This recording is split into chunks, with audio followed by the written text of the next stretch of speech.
Hey, sup music lovers, this is Joshua Sohn, and this is part 2 of how to write in the epic genre. In the last video we talked about the key points, and in this video I'm going to actually go over more of the application side. So just as a refresher, I will post these 5 key points up right now.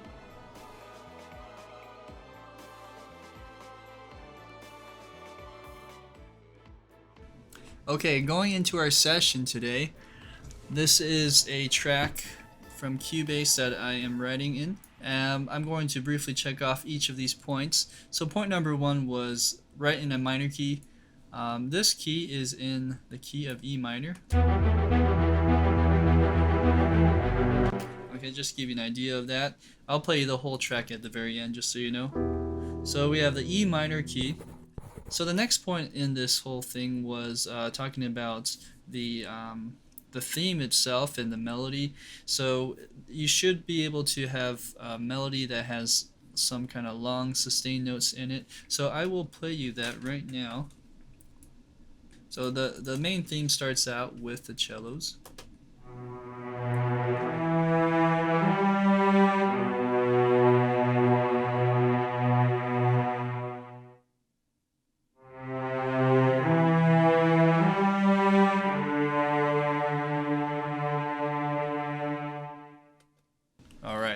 So we have point number 2 checked off there.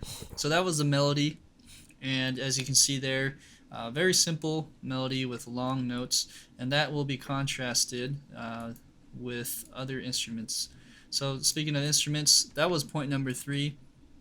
We talked about starting with your palette on brass, percussion, strings for the most part, with some synth elements. So the synth elements here, we'll go over that real quick, is some sub bass samples. You gotta have that. That's a must for trailer type music too. I also used a synth from Massive, which does a bass line.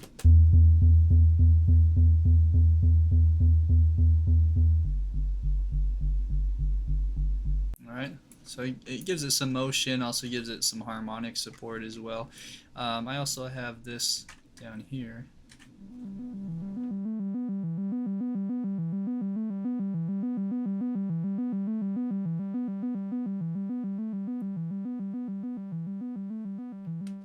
That is doubling up with the strings in the spiccato string section. And the reason why you should double up some synths with your strings is to give it more body and give it a little more pizzazz and that modern contemporary sound. And so speaking of strings, point number 4 was actually talking about spiccato string lines. Most of these tracks, if not all, have some kind of spiccato line. And the strings that I've chosen here are from Hollywood Strings and Metropolis Arc 1.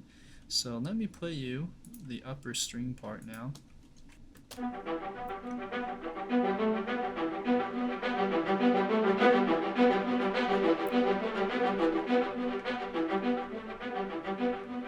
Okay, down the road I'll add upper, I'll change the voicing.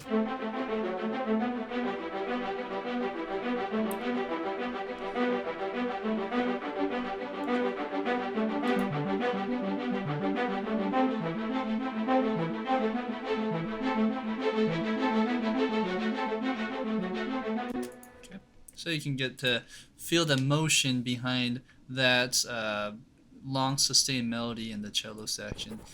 Oh, and by the way, a tip on writing for spiccato lines, or actually recording it inside of your DAW, is use one finger from each hand, alright, and pretend these are mallets for like a xylophone, and go ahead and play one finger at a time really fast.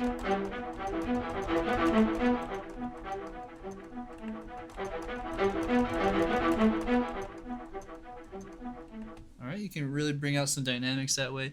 I find that a little easier than playing with a like a piano and arpeggiating your notes with your fingers. So that's one way to go about that. You might look silly, alright, but who cares?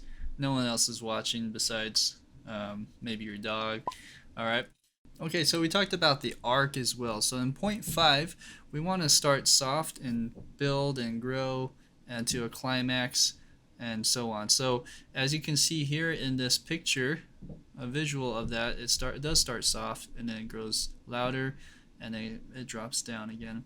Another comparison is a track called Oblivion, and as you can see there from the movie Oblivion, it also does that same trend. It ends a lot more abruptly. You can see how it just drops suddenly from the loud point. Here's another visual for The Dark Knight, and you see how very expressive. This one comes in waves, so it gets kind of louder and softer, louder, but you can see how dynamic it is.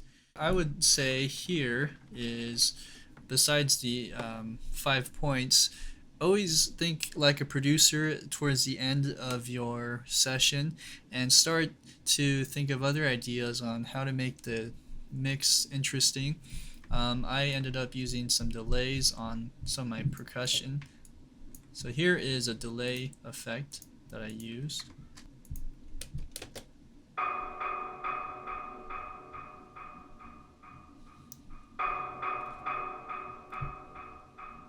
Right, so a ping pong delay, and let me put that in context for the track.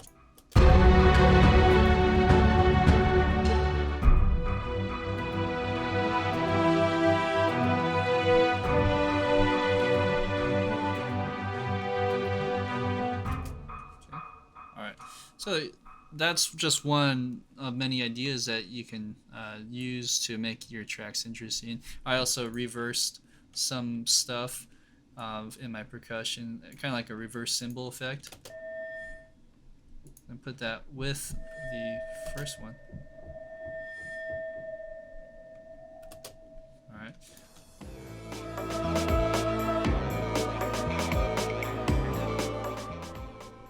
So we're ready to play the track, and before I do, I wanted to thank you for watching this video, and be sure to subscribe to watch more videos like this. So without further ado, here's the track titled For Glory and Honor. Enjoy.